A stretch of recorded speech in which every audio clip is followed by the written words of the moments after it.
Seorang anak membunuh ayah kandungnya karena sering terlibat perselisihan. Ya, sang ayah digorok saat tertidur.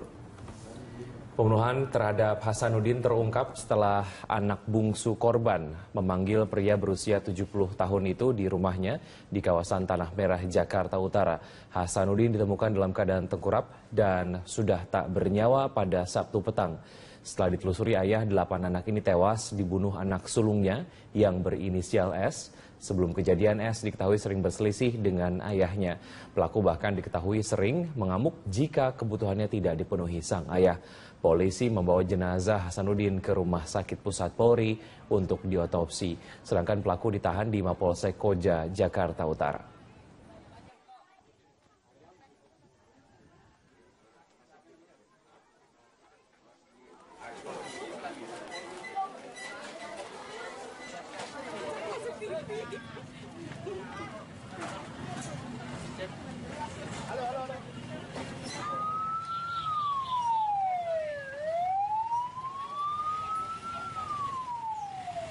Pak, sebelumnya pernah terlibat cekcok nggak Pak ini anak dengan orang tuanya? Yang penting dia masuk hubungannya tuh kalau ada kopi sama rokok udah ancam.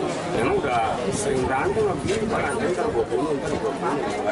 Keji terhadap anak kecil berusia 9 tahun, PNF, dengan mengumpulkan berbagai alat bukti.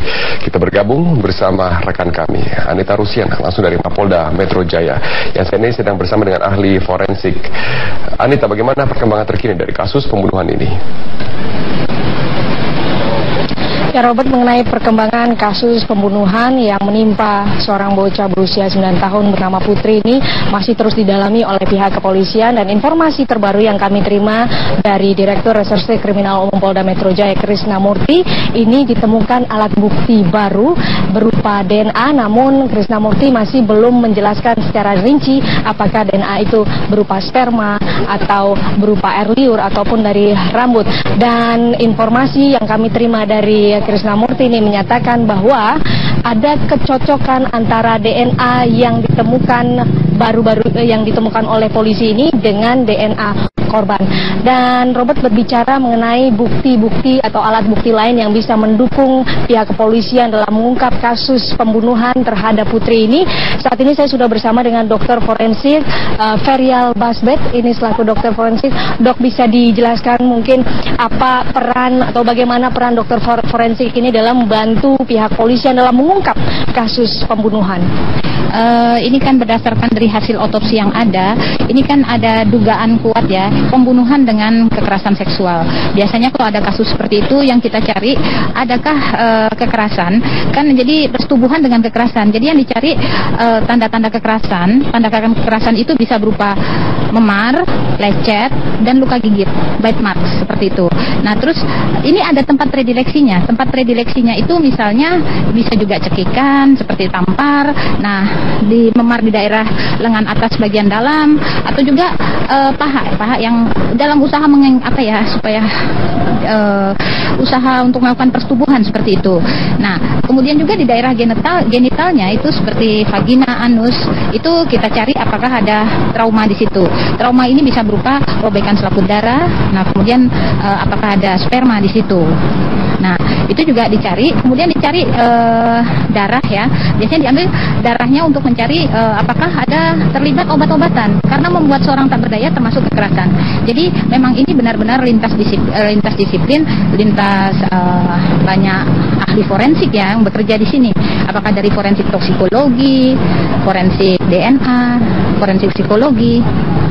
Dok, tapi kalau kita kaitkan dengan hasil temuan yang ditemukan oleh pihak kepolisian ini, meskipun masih belum dirinci DNA-nya itu apakah sperma, air liur ataupun rambut, seberapa besar itu identifikasi itu bisa dicocokkan dengan korban? Kalau udah ada DNA itu biasanya ketepatannya itu 99,9 seperti itu. Nah, masalahnya ini yang penting yang harus dicari untuk mencari identifikasi pelaku itu apakah DNA itu diambil dari mana, seperti itu. Nah, diambilnya yang kalau misalnya siapa pelaku pemerkosaan atau persetubuhan di situ ya diambil dari DNA yang ada sperma di vagina atau anus di situ. Itu kalau lebih akurat. Jadi kalau misalnya ditemukan cacaran sperma ataupun rambut atau air liur yang berada di sekitar TKP atau tempat kejadian perkara itu masih belum bisa menjadi alat bukti yang kuat. Bisa jadi kan ada orang di TKP tapi belum tentu pelakunya. Memang di TKP itu yang banyak itu biasanya rambut terus sidik jari seperti itu. Saja orang lalu lalang atau ada lewat di situ, ada siapa kenal ada di TKP tapi belum tentu pelaku. Kalau ingin mencari siapa sebenarnya identifikasi pelaku persetubuhan itu dari sperma yang ada di vagina atau anus. Dicocokkan dengan antara pelaku dengan yang diperiksa itu. Terima kasih Ibu Feril Basbet atas waktunya. Ya Robert, demikian informasi yang bisa kami sampaikan dari Polda Metro Jaya. Kembali ke Anda. Baik, terima kasih Anita Rusian atas informasi Anda langsung dari Mapolda Metro Jaya. Sekolah tidak melihat adanya perilaku yang berubah atau aneh dari korban PNF. Korban selama hidupnya dikenal sebagai sosok yang baik, ceria dan mudah bergaul. Menurut keterangan pihak sekolah, korban pulang pada pukul 9 sesuai dengan jadwal dan pulang sendiri seperti biasa. Ikut rombongan jam belajar pertama hari Jumat itu sekolah masuk pukul 6.30, pembiasaan sampai pukul 7.00. Nah yang pagi itu pulang jam 9.00 Mbak. Jadi memang sudah pulang sekolah, jam belajarnya memang sudah selesai. Ya bukan berarti pulang awal, memang jam untuk rombongan belajar pagi itu memang sudah selesai di jam tersebut. Kemudian dilanjutkan kembali di rombongan yang kedua, rombongan jam belajar tersebut mulai dari pukul 9 sampai pukul 11.00 tanpa ada jeda waktu untuk istirahat. Di hari Kamisnya pun nggak ada gejala apa-apa, dia juga biasa periang pulang ke rumah dan pamit untuk ke rumah abinya. Saya kemarin juga silaturahmi ke rumah duka ya, cerita neneknya, pamit ke tempat abinya gitu. Sebelum ditemukan apakah pihak sekolah sempat mencari? Tapi mencari tidak ada laporan sampai sekolah. Jadi kami pun kan tidak tahu. Yang jelas kalau udah anak tersebut sudah dinyatakan pulang, ya itu menjadi tanggung jawab orang tua kembali. Ya. Polda Metro Jaya lagi dari sebuah rumah semi permanen yang tidak jauh dari tempat pembuangan jasad anak dalam kardus di Jalan Sahabat, Kelurahan Kamal, Kecamatan Kalideres, Jakarta Barat. Namun, ini polisi belum menemukan keterangan yang mengarah kepada pelaku pembunuhan anak perempuan berusia 9 tahun PNF. Informasi selengkapnya akan disampaikan reporter Metro TV Laila Zahra langsung dari Polda Metro Jaya. Laila, bagaimana perkembangan kasus yang ditangani Polda Metro Jaya hingga saat ini? Apakah sudah ada titik terang mengenai pelaku pembunuhan terhadap PNF? Ya Maria, Polda Metro Jaya telah mengamankan seorang laki-laki dari sebuah rumah yang tidak jauh dari tempat ditemukannya jasad anak dalam kardus di Jalan Sahabat, Kelurahan Kamal, Kecamatan Kalideres, Jakarta Barat kemarin. Namun polisi belum menemukan petunjuk yang mengarah kepada pelaku pembunuhan anak berinisial PMF. Kabid Humas Polda Metro Jaya M. Iqbal mengatakan seorang laki-laki diamankan karena anjing pelacak yang diturunkan ke lokasi penemuan jasad korban berlari ke satu rumah semi permanen di dekat lokasi penemuan jasad. Anjing pelacak terus berputar-putar di rumah tersebut sehingga pemilik rumah diamankan untuk dimintai keterangan. Tim penyidik menduga anjing pelacak mencium sesuatu dari rumah tersebut yang ada korelasinya dengan korban. Namun sejauh ini belum ada petunjuk yang mengarah ke pelaku pembunuhan anak berusia 9 tahun tersebut. Selain mengamankan seorang laki-laki, tim penyidik juga mendapatkan petunjuk dari kamera CCTV yang dimiliki oleh warga yang terlihat dan yang merekam gambar sosok laki-laki yang membawa barang seperti kardus menggunakan sepeda motor. Semua petunjuk ini, kata Iqbal, akan digabungkan dengan hasil analisa forensik untuk mengungkap pelaku pembunuhan. Berikut pernyataan Kabid Humas Polda Metro Jaya M. Iqbal.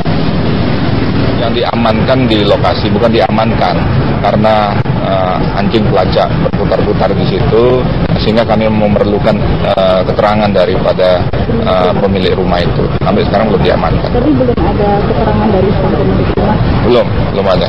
Hasil dari pelacakan anjing ini juga belum ada keterangan? Beberapa sudah kita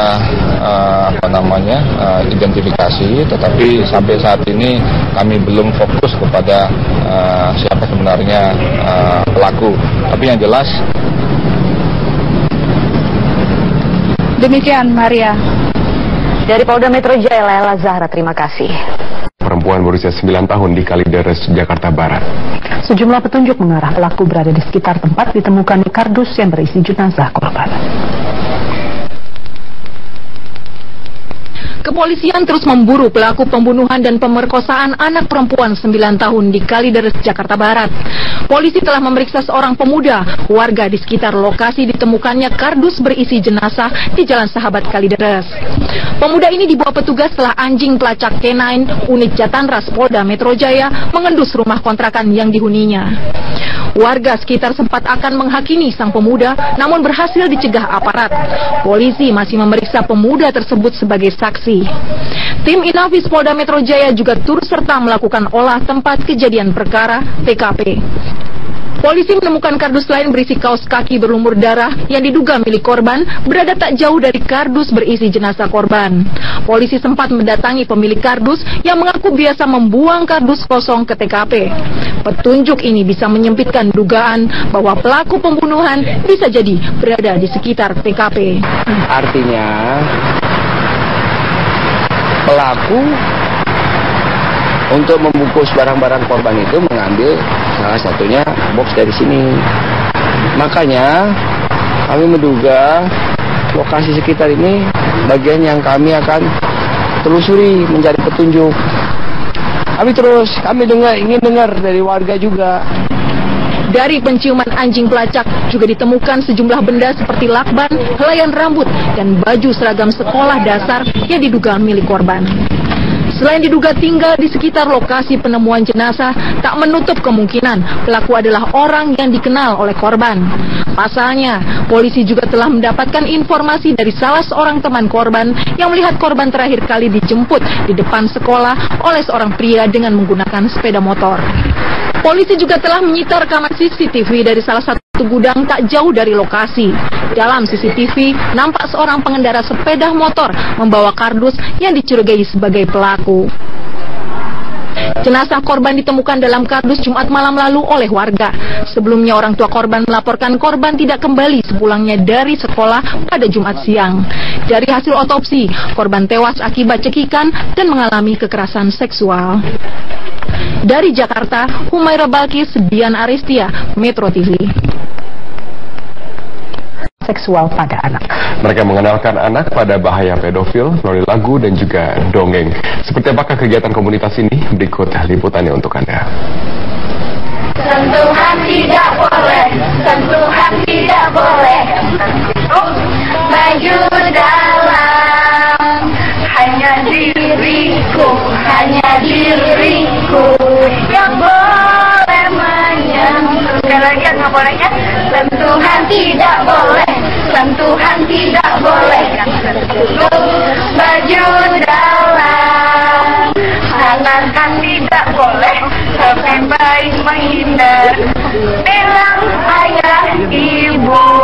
Lagu ini sengaja diciptakan Sri Seskia Situmorang untuk mengenalkan anak-anak pada bahaya pelecehan seksual. Isi lagu meminta anak-anak untuk menghindari orang asing yang mencoba menyentuh tubuh mereka. Bagus kalau ini ada metode yang ringan, yang mereka mudah untuk mengingat. Terus kemudian saya mau mencari sebuah lagu yang khas, yang memang familiar di telinga anak-anak, terus kemudian dimasukkan lirik dari materi sentuhan. Dan ketika dicoba, emang ternyata luar biasa ya, anak-anak itu mudah sekali mengingat. Maraknya kasus kekerasan seks pada anak atau pedofil mendorong Sri dan komunitas Semai 2045 di Bandung, Jawa Barat untuk mencari cara menarik memberantas pedofil.